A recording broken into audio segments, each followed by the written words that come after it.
Nakakatuwa si Coco Martin.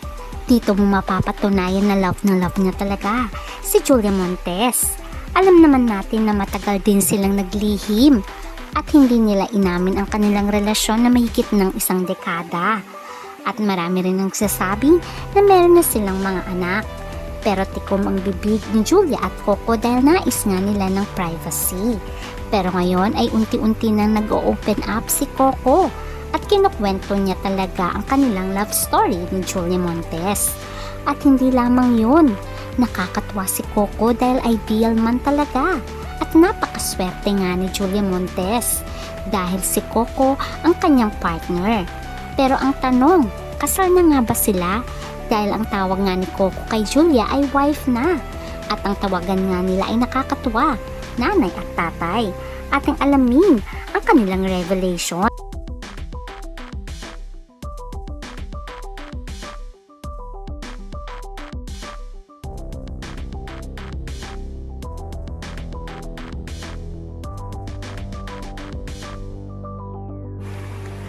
Isa sa maituturing na napakasikat ay walang iba kundi si Coco Martin. Marami na itong napatunayan.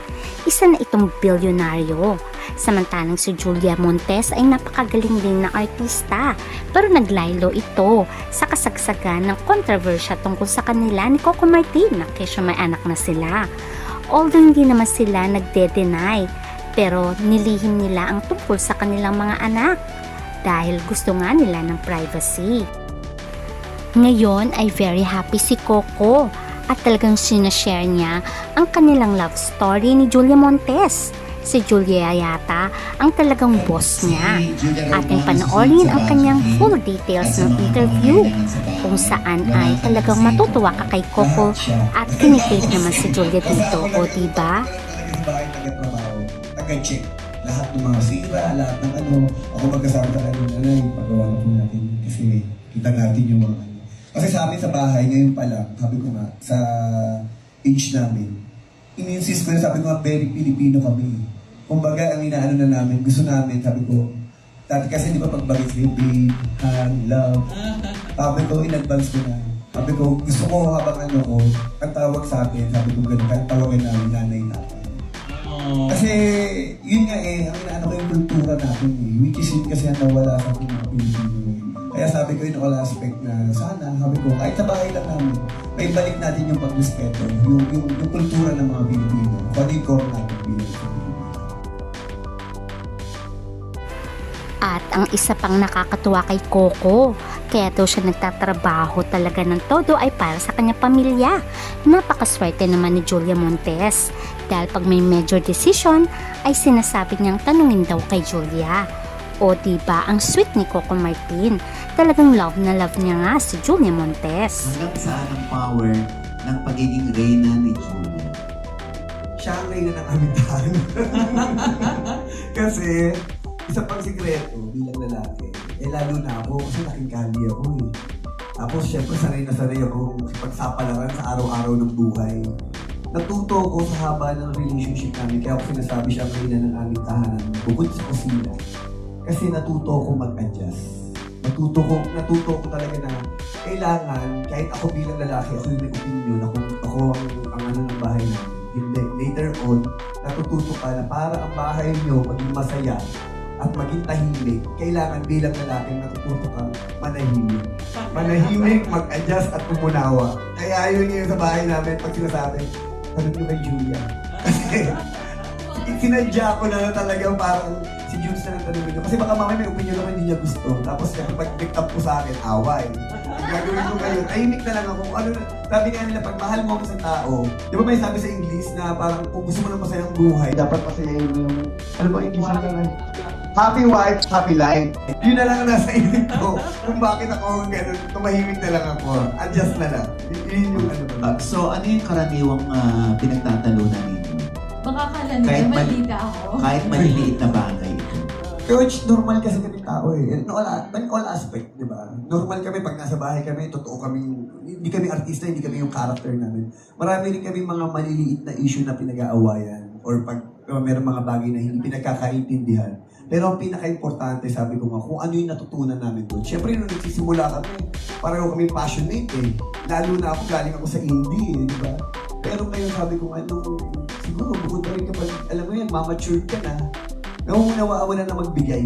Ano yun muna. And then, para rin maramdaman niya na parang meron siyang say doon sa inyong tahanan.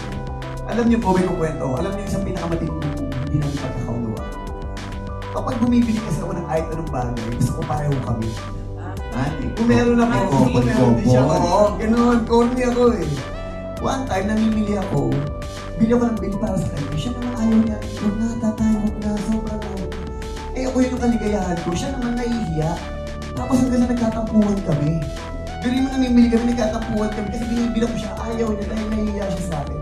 Siyempre, nagkaroon kami ng hindi pagkakaluhan, hindi kami nag-uusap, hindi kami nagpapansin. Pero nung na-realize ko, ang ganda rin. Bakit? Kasi, siyempre yung iba, di ba sinasabi nga natin na parang pabili dito, pabili dyan, pabili dito. Siya naman napakatipid.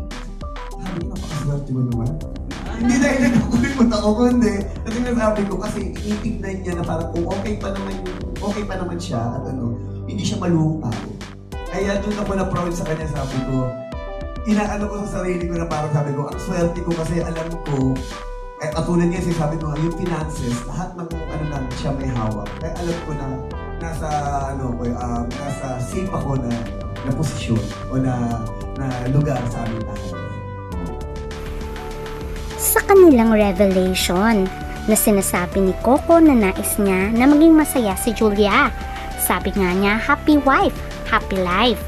Kasal na kaya sila? Alam naman natin na nagpapagawa si Coco ng mansyon para kay Julia. At ito nga ay katabi rin ng kanyang bahay. Napakalaki nito. Kaya naman napakaswerte talaga ng isang Julia Montes. Siguro nga ay bumabawi si Coco dahil ilang years din naman niyang tinago ang kanilang relasyon. Pero ang tanong, after nga ba ng bahay ay kasal na ang kasunod? Binigyan niya rin ng negosyo itong si Julia Montes. Kahit ano daw gusto ni Julia ay binibigay ni Coco. Naging businesswoman na rin si Julia at ganoon din si Coco, kung saan ay very supportive naman si Julia. At sabi nga ni Coco, si Julia daw ang boss. Lahat ng major decisions ay inaas niya si Julia. At sila nga ay nagko-collaborate at nagti-teamwork para sa future. Marami na rin property si Coco, pati farm at iba pang mga magagarang sasakyan. Kaya naman ang tanong, kailan kaya sila ikakasal since may mga anak naman na sila na binulgar nga ni Willie Revillame. Pero siguro after matapos ang bahay, kasunod na siguro ang engranding kasal. At ang sabi nga ni Coco noon sa kanyang interview, syempre ibibigay niya kung anong nais ni Julia. At syempre itong aabangan ng mga fans. Sooner or later, baka nga ay mag-propose na nga itong si Coco Martin kay Julia Montes. Although alam naman natin na nagsasama na ang dalawa bilang partner. Pero syempre iba pa rin pag may basbas ng kasal. At tiyak na maraming fans ang magiging masaya. Dahil finally ay may forever na kay Julia at Coco Martin. At ihaharap niya na si Julia sa dambana. Itong ating aabangan. Hanggang sa muli. Bye!